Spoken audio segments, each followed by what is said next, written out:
going to tell you guys the biggest risk that you and I can make in investing. The biggest risk. Stick around to the end for that. Number one, we're going to talk about real estate. It's been around forever. Since cavemen would like tell their friend, hey buddy, I got a sweet cave over here. It's 3-bedroom, 2-bath. I've got running water and a latrine in the back. People were selling real estate back in the day. I'm sure huts changed hands. People gave money. Maybe they sold it at a loss because everybody moved out of town because of some sort of plague or some sort of economic disaster. 2008 happened, real estate crashed. A lot of people probably looked at real estate as a scam, too risky for them. So here's a chart that shows real estate prices over time. You know, the biggest thing in real estate is location, location, location. Good location, obviously, it usually appreciates over time. But there's a lot of other factors that affect the price of real estate over time. Number one, if it's residential, commercial, industrial. So the type of real estate can affect the price, the appreciation, the value up and down. When people ask, is real estate a good investment? Depends on what market, when, where, how it's bought, why it's bought. There's a lot of factors. All that to say, this chart shows that there's ups and downs. And I think people can look at the chart and be like, oh, see, it's guaranteed over time. Every year it just goes up. Well, maybe not if you're in like Detroit, Michigan. You know, over the last few years, it's actually kind of gone up a little bit, but there was a huge drop in price over the years when industry left that part of town. Whether you buy in Los Angeles, Tokyo, Portland, Tennessee, there's factors that affect the price and value of real estate all over the place. That's number one. The second thing we're going to look at today is stocks and bonds.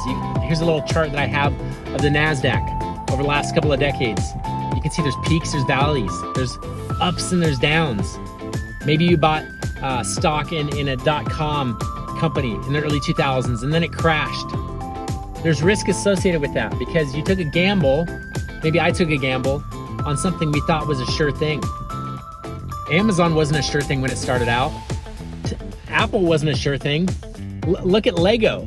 Lego was a company that almost filed for bankruptcy a few years back until they hired an outside CEO, somebody from outside the family, came and turned that company around to be the biggest toy company in the world. So Lego has seen ups and downs. If it would have went bankrupt, a lot of people would have thought, man, stocks are a scam. You know, there's a risk associated with that. There was a risk associated with them hiring an outside CEO. If you look at the price of gold over the last couple of decades, maybe for a lot of people, they buy gold as a hedge against inflation.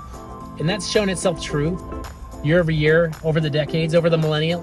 People have used silver and gold and precious gems and other things to hold value or even to be a currency. But there's a risk associated. Maybe you bought in a peak when gold here on this chart is $500 and maybe it dropped down to a couple of $100s for the next couple of decades. If you had to sell at that bottom, you maybe think that gold is too risky. So based on your timeline, when you buy that asset like gold, it could be seen as risky. Maybe you bought it and you've seen it go up to $2,000 an ounce. And you think, man, I'm a pretty good investor. Gold is a sure thing. It all depends on when you bought it, how long you held it for, and I guess your purpose of buying it. And that leads us to cryptocurrency. It's the new boy on the block. It's the new punk rock kid on the block that people don't know a whole lot about, but he's got some tattoos. It looks a little rough around the edges, but man, he's walking around with the Rolex watch. So people are looking at cryptocurrency. Whoa, there's some people making some big money. In the last 6 to 12 months, people might be looking at cryptocurrency and being like, whoa, too risky for me. The thing has dropped 80% in price, 60% in price. Crypto's a scam, too risky for me. This chart here shows the price of Bitcoin. And the whole reason I'm bringing it up is to show you that every investment has ups and downs. Every investment has risk and reward. So that's my question for you. That's my statement today, is that every investment has risk and reward. It has ups and downs. And if you and I are okay with risk, we have to figure out what amount of risk we're okay with. Are you and I okay with cryptocurrency, with Bitcoin going to zero? Are you and I okay with a stock that we bought a while ago, that company going belly up and being worth zero?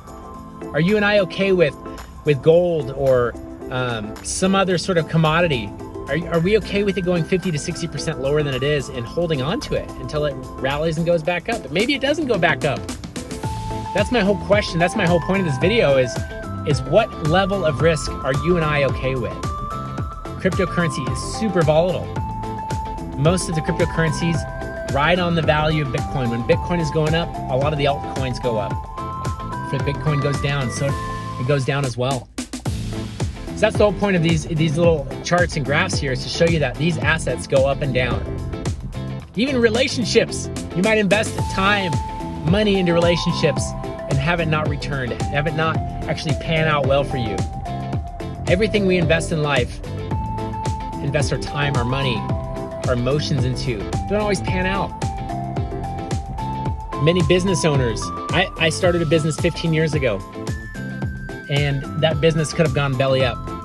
Usually it's self-inflicted pain why businesses go out of business. Most of the pain is usually self-inflicted. But I guarantee if you ask every business owner out there who's doing well, ask them how many ideas or businesses they've started before that, before something worked out. I bet you a lot of them probably have failure along the way. And that's my purpose of this video, is that you and I, as cryptocurrency investors, as crypto newbies, we need to be okay with failure. We need to be okay with not knowing everything. We need to be okay with a little bit of risk, possibly a lot of risk. If you want bigger rewards, you've got to have a bigger risk. And I'm not saying go all in or jump off the dock without knowing, just like in that video. The point of that video is to show you that there's risk associated. If I want to have fun, I like jumping out into there, I've got to be okay with a little bit of risk that possibly, you know what, I could get hurt in this. But that's what makes it fun for me. I like a little bit of adrenaline. So if you have questions, comments, feedback, let me know how this video, if it resonated with you. If you have any questions, please leave them in the comments section below. I'd love to know. Did you learn anything from this video? Is there anything I can do to make these videos better for you? Please let me know. And before I go, the biggest risk that you and I have, the biggest risk that you and I can take in any investment is to do nothing at all. If you and I sit on the sidelines and overanalyze every decision we make, and if we're not willing to lose some money in the process, we probably won't make any money. So it's pretty straightforward. I'm sure you know that. We can sit back and analyze every potential outcome in our investments, in real estate, in stocks, bonds, gold, silver, whatever it is, in relationships. If you and I overanalyze every decision we make and we never make a decision, that's the biggest risk that you and I will make. The biggest risk that you and I will take is to do nothing at all. If I wouldn't have started my business back in 2006, it was the year that, a month after my daughter was born. There was no guarantee that that was gonna work out. But I'm fortunate enough now, after 15, 16 years, to be able to step away from the day-to-day in my business. Hey buddy, how's it going? I'm just almost done.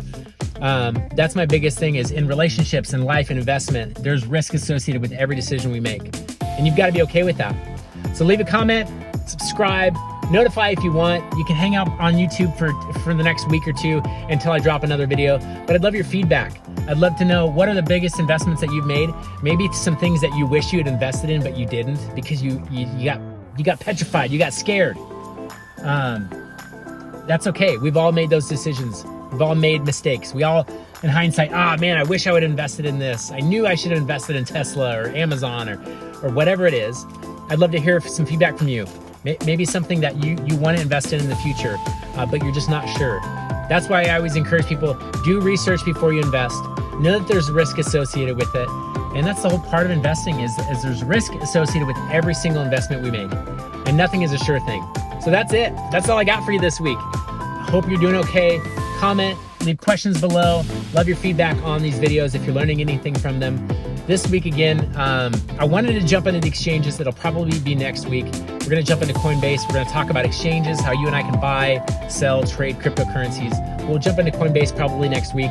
And hopefully we can learn a few things together. We gotta take small incremental steps in the crypto space, even though it's moving fast, even though there's huge downs and big ups and big peaks and big valleys.